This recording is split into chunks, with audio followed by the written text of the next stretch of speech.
ఉద్యోగాలు ఇస్తున్నాము మా ప్రభుత్వం ఉద్యోగాలు కోల్పోయిన వాళ్ళ పట్ల సానుకూలంగా ఉంది.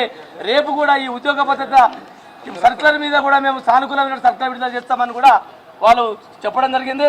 అదేవిధంగా విద్యుత్ బస్సుల గురించి ఈ ప్రైవేటు విద్యుత్ బస్సుల గురించి కూడా మేము అడిగాము.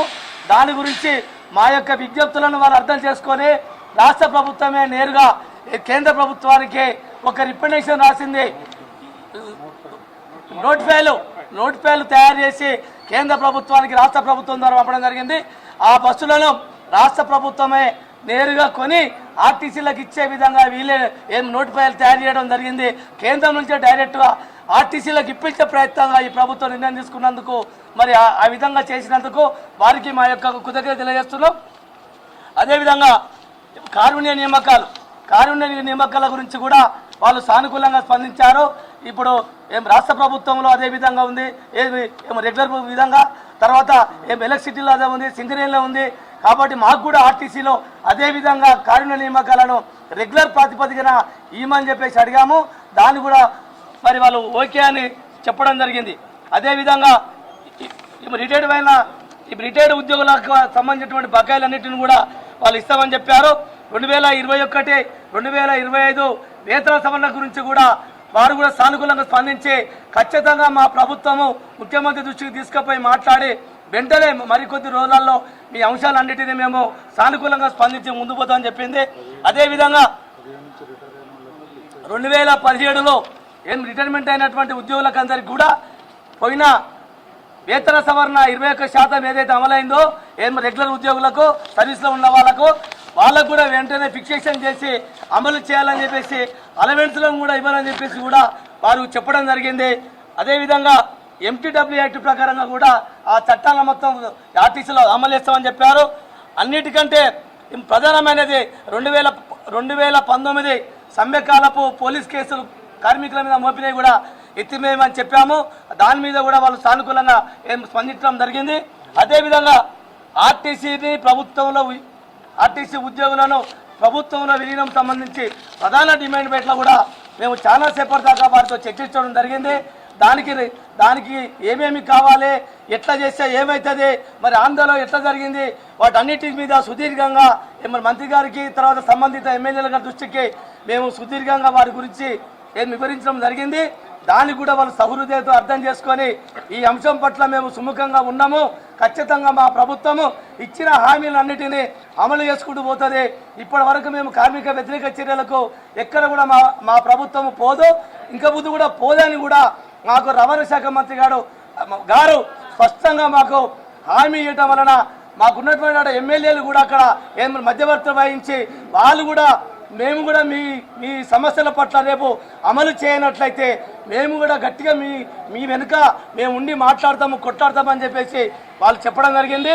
అందుకు మేమంతా సమ్మతించి ఇంకొకటి ఇవాళ రేపు మన భారతదేశంలోనే పాకిస్తాన్ ఇండియా యుద్ధానికి సంబంధించి ఏదో సైనిక చర్యలు కూడా చేపట్టినటువంటి పాల్గొన మార్చి అక్కడ భారత ప్రభుత్వం చేస్తున్నట్టుగా మాకు సమాచారం ఉంది. దాని గురించి కూడా మరి భారతదేశ సమగ్రత కోరే అటువంటి వాళ్ళగా తర్వాత రేపు పొద్దుగాల అన్నిటికీ మేము కూడా సానుకూలంగా ఉంటామని చెప్పిన హామీకి వారే అన్నారు ఇవన్నీ ఉద్రిక్త పరిస్థితులు ఉన్నాయి కాబట్టి కొద్ది రోజులు మీరు సమ్మెను వాయిదా వేసుకోండి, మీ సమస్య ఈ యొక్క డంకన్ డ్రైవ్ విషయంలో కూడా సానుకూలంగా స్పందించడం జరిగింది. జెన్యూన్గా ఎవరికైనా అన్యాయం జరిగితే వెంటనే వాటిని సమస్యలు పరిష్కారం చేయడానికి సంబంధిత అధికారులకు నేను ఆదేశాలు జారీ చేస్తానని చెప్పేసి కూడా రవాణా శాఖ మంత్రి చెప్పడం జరిగింది. కాబట్టి వీటి పట్ల ఈ యొక్క కాంగ్రెస్ ప్రభుత్వం పట్ల మంత్రి గారి యొక్క చెప్పినటువంటి వాటి పట్ల మేమంతా విశ్వాసం పూర్తిగా నమ్మకం వ్యక్తం చేస్తూ మా సమ్మెను కొద్ది రోజులు వాయిదా వేసుకోమని వాళ్ళు రిక్వెస్ట్ చేశారు. కాబట్టి వాళ్ళకు కూడా మేము అవకాశం ఇచ్చేదానికి ఇప్పుడున్నటువంటి స్థితిగతులలో మేము కూడా ఒక జేసీగా పంతాలకు పట్టింపులకు పోకుండా మేము కూడా ఈ సమ్మెను రేపు జరగబోయే సమ్మెను మరి కేవలం వాయిదా మాత్రమే వేసుకుంటున్నాం. రేపు మా సమస్యలు గౌరవ పెద్దల మంత్రి గారు ఏవైతే సానుకూలంగా స్పందించిండ్రో రేపు ఈ సమస్యలను కనుక పరిష్కరించకుండా మరి వాటిని ఆ విధంగానే ఉంచే మట్టుకు ఖచ్చితంగా మళ్ళీ మేము సమ్మె డేటును ప్రకటించి సమ్మెకి వెళ్తామని చెప్పేసి మేము వారికి కూడా తెలియజేసినాం.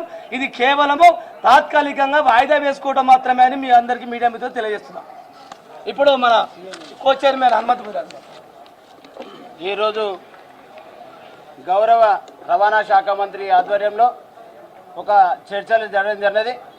ఏదైతే రవాణా శాఖ మంత్రి గారి ఆధ్వర్యంలో మరి సాంబశివరావు ఎమ్మెల్యే గారు, మరి ప్రొఫెసర్ కోదండరాం ఎమ్మెల్సీ గారు, అదేవిధంగా మధుసూదన్ రెడ్డి గారు, మరి రామ్మోహన్ రెడ్డి గారు కూడా ఈ యొక్క చర్చలో కొన్ని నిర్ణయాలు తీసుకోవడం జరిగినది పరిగి ఎమ్మెల్యే గారు. అయితే ఈ సందర్భంగా వారి అందరూ కూడా కలిసి ఈ యొక్క ప్రభుత్వ పరిస్థితిని బట్టి చెప్పి ఏదైతే మా యొక్క ఆర్టీసీ జేఏసీ ఇచ్చినటువంటి సమ్మె నోటీసుపై సమూలంగా చర్చించి ఏదైతే ప్రభుత్వంలో విలీనం డిమాండ్, అదేవిధంగా యూనియన్ల అనుమతి, మరి ఏదైతే మాకు పే స్కేల్ 2021 అదేవిధంగా 2025 ఈ 2 వేతన సభల గురించి ముఖ్యమంత్రి గారికి తీసుకెళ్తాం. తప్పకుండా ఈ పరిష్కారం చేయడానికి మేము చేస్తామని చెప్పడం జరిగినది. మిగతా సమస్యలు ఏవైతున్నాయో అవన్నిటి కూడా సానుకూలంగా స్పందించి వెంటనే చర్యలు తీసుకుంటామని చెప్పడం జరిగినది. అందులో ప్రధానంగా ఏదైతే ప్రైవేట్ ఎలక్ట్రికల్ బస్సులు ఏవైతున్నాయో అవన్నిటికీ 2800 బస్సులను ఆర్టీసీకి కొని ఇవ్వడానికి మరి ఈరోజు ఈ యొక్క మంత్రివర్యులు ఒక ఆర్డర్ కూడా అంటే ఒక రిక్వెస్ట్ కూడా నోటిఫైలు తయారు చేసి కేంద్ర ప్రభుత్వానికి కూడా పంపించడం జరుగుతూ ఉన్నది. ఏదేమైనా మరి రేవంత్ రెడ్డి గారి ప్రభుత్వము ఆయన మీద గౌరవం ఉంచి మా యొక్క సమస్యలను కొన్ని రోజులు లోపల మీ సమస్యలు పరిష్కరిస్తాము అని చెప్పిన సందర్భంగా ఈరోజు ముఖ్యమంత్రి గారు ఆర్టీసీలో 2017 పే స్కేల్ చేసిరు, కొన్ని బాండ్ డబ్బులు ఇచ్చిర్రు, మరి కొన్ని సమస్యలు మనం ఏదైతే మహాలక్ష్మి స్కీము పెట్టి ఈ యొక్క ఆర్టీసీని అభివృద్ధి చేస్తున్న సందర్భంగా మరి కొంత వెనక్కి తీసుకొని అంటే మేము పూర్తిగా సమ్మెను విత్డ్రా చేసుకోకుండా వాయిదా వేయడం మాత్రం జరిగింది. అంటే వాయిదా వేస్తూ ఒకవేళ మీరు సమస్యను పరిష్కరించకపోతే తప్పకుండా సమ్మె చేస్తామని ఈరోజు రవాణా శాఖ మంత్రి గారు కూడా తెలియజేయడం జరిగినది. వారు కూడా సుముఖంగా ఈరోజు ఈ అందరి సమక్షంలో జేఏసీ ఆధ్వర్యంలో మరి రవాణా శాఖ మంత్రి కూడా స్పష్టంగా చెప్పడం జరిగినది. మేము మా మీద నమ్మకం పెట్టండి, ఈ టైంలో మీరు సమ్మె చేస్తే మాకు ఇబ్బందులు ఏర్పడతాయి, మీరు సమస్యలను మేము పరిష్కరిస్తామని చెప్తున్నామని మరి వారి 4 ఎమ్మెల్యేల ముందుగా చెప్పడం జరిగింది. కాబట్టి ఈ యొక్క దీన్ని దృష్టిలో పెట్టుకొని ఈ యొక్క సమ్మెను వాయిదా వేస్తున్నామని, అందువల్ల ఆర్టీసీ ఉద్యోగులందరూ కూడా సంయమనం పాటించి తప్పకుండా ఒకవేళ ఈ యొక్క ప్రభుత్వం మనకు సమస్యలు పరిష్కరించని తప్పకుండా మరోసారి సమ్మె చేయడానికి సిద్ధంగా ఉండాలని సందర్భంగా విజ్ఞప్తి చేస్తూ అందరూ కూడా సహకరించాల్సిందిగా విజ్ఞప్తి. ఆర్టీసీ జేఏసీ ఇచ్చినటువంటి సమ్మె నోటీస్ పైన ఈరోజు గౌరవ ట్రాన్స్పోర్ట్ మినిస్టర్ గారు, అట్లాగే దేవరకద్ర ఎమ్మెల్యే గారు, అట్లాగే కూనంనేని సాంబశివరావు గారు, అట్లా కోదండరాం గారు, పరిగి ఎమ్మెల్యే రామ్మోహన్ రెడ్డి గారు వీళ్ళందరి సమక్షంలో సుదీర్ఘ చర్చ జరిగింది. ప్రతి అంశం కూడా ఏది పోకుండా క్లియర్గా డిస్కస్ చేయడం జరిగింది. దాంట్లో మంత్రి గారు సానుకూలంగా స్పందించి అన్నిటికీ కూడా మరి ఎక్కడ కూడా మేము ఆర్టీసీకి ఇబ్బంది పెట్టాం. నేను కూడా విద్యార్థి నాయకునిగా ఉన్నా, ఉద్యమ నాయకునిగా ఉన్నా, ఇవాళ మినిస్టర్గా